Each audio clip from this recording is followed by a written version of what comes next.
हम जितना जानते हैं उससे ज्यादा हम नहीं जानते। ब्रह्मांड की फितरत ऐसी ही है। जवाबों की खोज में ये वैज्ञानिकों को अंतरिक्ष में और अंतरिक्ष यानों को हमारी सौर प्रणाली के छोर से भी आगे पहुंचाता है। जोखिम उठाना खोज करने से जुड़ा एक काम है। अंतरिक्ष की खोज करना ऐसा है जैसे माचिस जलाना। वहां परछाइयों में क्या मिलेगा कोई नहीं जानता। ये क्या था? वहां पर कुछ भी हो सकता है। रहस्यमय ट्रैक, डरे हुए एस्ट्रोनॉट, शनि के चंद्रमा पर जीवन से भरे फव्वारे और परग्रहवासियों के हमले का संभावित सबूत। नासा के मिशनों के दौरान कई परेशान करने वाली गड़बड़ियों का पता चला है। हमें 3 या 4 चीजें नजर आ रही हैं। हाँ, यहाँ 3 चीजें हैं। और ये गड़बड़ियां हमारे बेहतरीन वैज्ञानिकों को परेशान कर रही हैं। तो आइए देखते हैं नासाज अनएक्सप्लेन्ड फाइल्स। हमारे वायुमंडल के ऊपर एक रहस्यमय चीज तिरती नजर आती है। ये तो कोई शिकारी पक्षी जैसा लग कुछ रहा का है। कहना है कि ये किसी पोशीदा डिफेंस प्रोजेक्ट का स्टेल्थ विमान है। ब्लैक नाइट का ताल्लुक तो स्पेस एज के शुरुआती बरसों और उससे भी पहले से है। या ये कहीं और ज्यादा गंभीर मामला है? एक अनजानी दुनिया मौजूद है। बहुत सी चीजों के बारे में हमें मालूम ही नहीं है। जिंदगी की हकीकत यही है।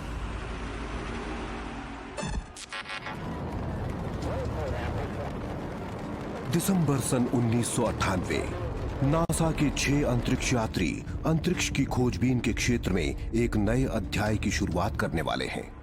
इनका मिशन इंटरनेशनल स्पेस स्टेशन को जोड़ना, पृथ्वी की परिक्रमा करने वाला पहला ऐसा यान जिसमें इंसान स्थायी रूप से रहेगा। Jerry Ross space walk mission के स्पेशलिस्ट हैं। जब आप इंटरनेशनल स्पेस स्टेशन जैसी किसी महत्वपूर्ण चीज की शुरुआत करते हैं तो आप बहुत जोश में होते हैं। आप प्रोग्राम को फौरन ही शुरू करना चाहते हैं। आपको ये चीज लगानी है, उसके बाद सिस्टम ठीक हो जाएगा। मिशन को चलते हुए 7 दिन हुए थे। रॉस और उनके साथी एस्ट्रोनॉट जिम न्यूमैन नए स्पेस स्टेशन पर थर्मल प्रोटेक्शन लगा रहे थे कि तभी किसी को एक बिल्कुल अजीब चीज दिखाई दी। क्रू के एक सदस्य ने कहा, ये क्या है? और मैं ये जानने की कोशिश करने लगा कि ये क्या चीज थी, ये किस चीज की बात कर रहे थे। क्रू ने फौरन नासा के उस प्रोटोकॉल का पालन शुरू कर दिया जो किसी यूएफओ के दिखने पर किया जाना चाहिए। हम सबसे पहले ऐसी चीज की तस्वीरें लेते हैं ताकि हमारे पास तस्वीरों की शक्ल में उसका सबूत रहे।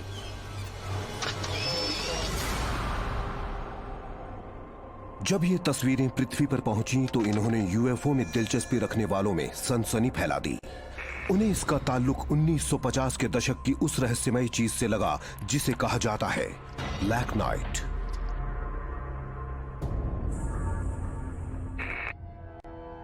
कुछ लोगों को ये चीज किसी और ग्रह की लगी और कुछ अन्य का ख्याल था कि ये पृथ्वी के करीब की ही है। ब्लैक नाइट स्पेस एज या उससे भी पहले के दौर से ताल्लुक रखता था।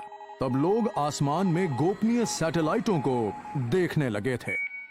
डार्क सैटेलाइट कहलाने वाली ये चीजें रेडार पर रहस्यमय ढंग से नजर आती थीं और कभी कभी काले आकार वाली ये डरावनी वस्तुएं आकाश में मंडराया करती थीं।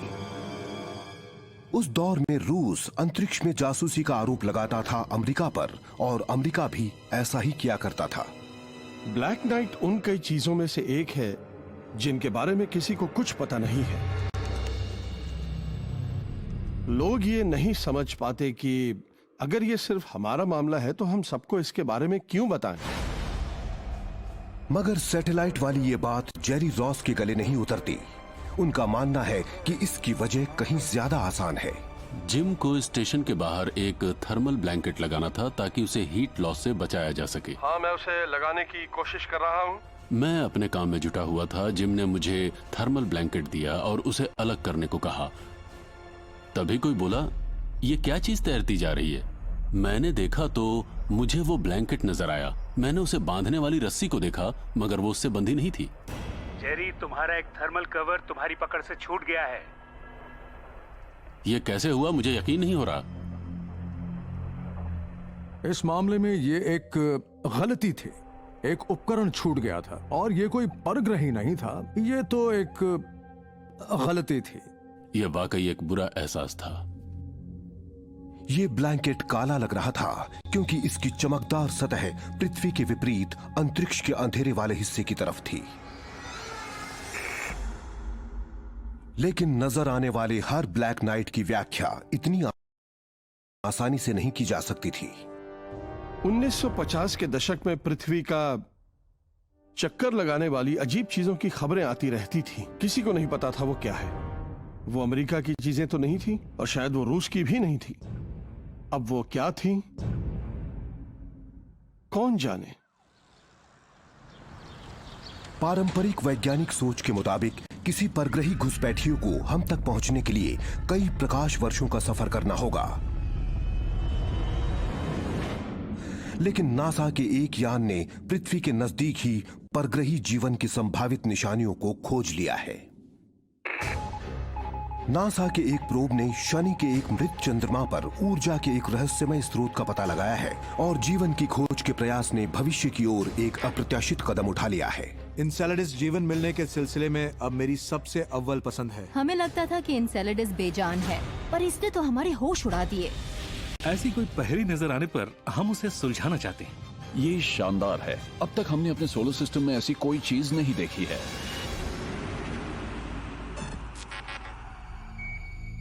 नासा का कसीनी प्रोब अंतरिक्ष में 1 अरब 60 करोड़ किलोमीटर की दूरी तक मिशन डेटा को ट्रांसमिट करता है। जब यह शनि के चंद्रमा एनसेलेडस के 1120 किलोमीटर ऊपर से गुजरा तो प्रोजेक्ट इन्वेस्टिगेटर मिशेल डोहेटी ने जो कुछ देखा उन्हें उस पर यकीन नहीं हुआ। मैंने डेटा को देखा, मुझे काफी बड़े परिवर्तन नजर आए जो मुझे अजीब लगे। मुझे समझ नहीं आया कि ये सब क्या हो रहा था, इसका आखिर मतलब क्या है। मैंने गहरी सांस ली और कसीनी प्रोजेक्ट को फोन मिलाया। मैंने कहा हमें लगता है कि इनसेलेडस का एक वायुमंडल है।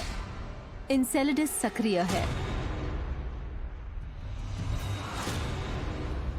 अपनी साख को दांव पर लगाकर मिशेल डोहेटी ने नासा से कहा कि वो अपना मिशन रोके और प्रोब के जरिए इनसेलेडस पर और करीब से नजर डाले।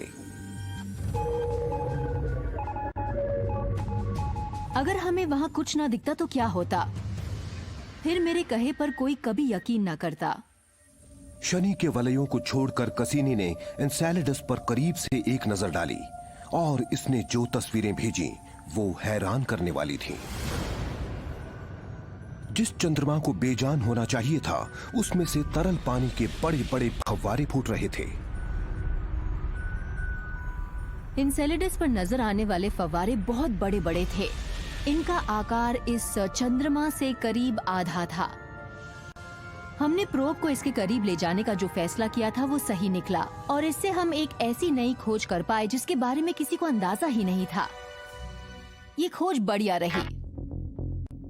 ये सनसनीखेज खोज पूरी दुनिया में सुर्खियां बन गईं, लेकिन प्लैनेटरी साइंटिस्ट तरल के बड़े बड़े फव्वारों को लेकर हैरान थे। इन्हें तो पूरी तरह जमा हुआ होना चाहिए था, लेकिन इनमें से लगभग 0 डिग्री या इससे ज्यादा तापमान वाला पानी अंतरिक्ष में निकल रहा था। कोई चीज उस चंद्रमा को गर्म कर रही थी जिसे लाखों साल पहले जमकर बेजान हो जाना चाहिए था। हम उम्मीद करते हैं कि इनसेलेडस की सतह पर सोलर रेडिएशन की वजह से थोड़ी गर्मी होगी, लेकिन ये गर्मी इतनी थी कि इससे कोयले से चलने वाले 20 बिजली घरों को चालू किया जा सकता था। इस बात से हमें बड़ी हैरानी हुई। एनसेलेडस को आखिर क्या चीज ताकत दे रही थी? एक थियरी ये है कि ये रहस्यमय ऊर्जा शनि ग्रह की जबरदस्त गुरुत्व शक्ति से पैदा होती है। एनसेलेडस हमारे चंद्रमा जैसा नहीं है। इसका बीच वाला हिस्सा चट्टानी है, लेकिन मोटी बर्फ की परत के नीचे पानी वाला एक समुद्र भी यहाँ मौजूद है। जब एनसेलेडस शनि की परिक्रमा करता है तो शनि की जबरदस्त गुरुत्व शक्ति इसे दबाती है और 480 किलोमीटर व्यास वाली इस छोटी सी गेंद पर काफी ऊर्जा डालती है। इसी वजह से ये बर्फीला पानी तेज रफ्तार पर इन दरारों से बाहर निकलता है। कसीनी इस बर्फीले चंद्रमा के फव्वारों से निकल रहे प्लूम के बीच से होकर गुजरता है। इसे जो कुछ पता चलता है उसके कारण इनसेलेडस एक बीहड़ और बेहद ठंडे बंजर इलाके से परग्रही जीवन के लिए एक उपयुक्त जगह में तब्दील होता लगता है। दिलचस्प बात यह थी कि इन फव्वारों से पानी के साथ साथ हाइड्रोकार्बन भी निकल रहे थे जो जीवन का निर्माण करते हैं। इनसेलेडस जीवन मिलने के सिलसिले में अब मेरी सबसे अव्वल पसंद है। अगर आपको तरल पानी मिल जाए तो आप इस बात की संभावना पर चर्चा करना शुरू कर सकते हैं कि शायद आपको एनसेलेडस की सतह के नीचे परग्रही जीवन मिल जाए। मुझे लगता है अगर मिशन से पहले उन्हें ये बता दिया होता तो वो अपना ध्यान किसी छोटी सी जगह पर लगाते।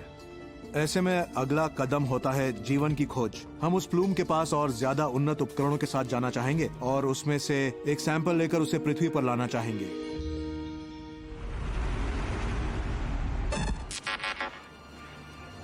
जुलाई सन 2013, गार्डर्ड स्पेस सेंटर, नासा की सोहो सोलर ऑब्जर्वेटरी का मुख्यालय। इसका मिशन है हमारे धधकते सितारे पर नजर रखना। सोहो प्रोजेक्ट उन नई घटनाओं के सिलसिले में एक पूर्व चेतावनी प्रणाली है जिनका पृथ्वी पर असर पड़ सकता है। सैटेलाइट फीड की निगरानी करने वाले वैज्ञानिकों ने कुछ अजीब देखा। एक बड़ी सी छाया सूर्य के सामने से गुजर रही थी। ये था 8 लाख किलोमीटर चौड़ा एक सुराख। नासा इस खतरे का आकलन करने के लिए जूझ रहा था और इन अजीब तस्वीरों को लेकर ढेर से अनुमान शुरू हो गए। ये अजीब चीज थी। हमें नहीं पता था कि सूर्य के सामने मौजूद ये चीज असली थी कि नकली। जैसे परग्रहवासियों ने सूर्य की सतह को खुरच डाला था। खैर, वजह जो भी थी, इसके नतीजे हमारे लिए बहुत गंभीर हो सकते थे। अगर सूर्य की गर्मी में केवल 7% की गिरावट भी आ जाए तो भी पृथ्वी एक और हिमयुग की चपेट में आ सकती है।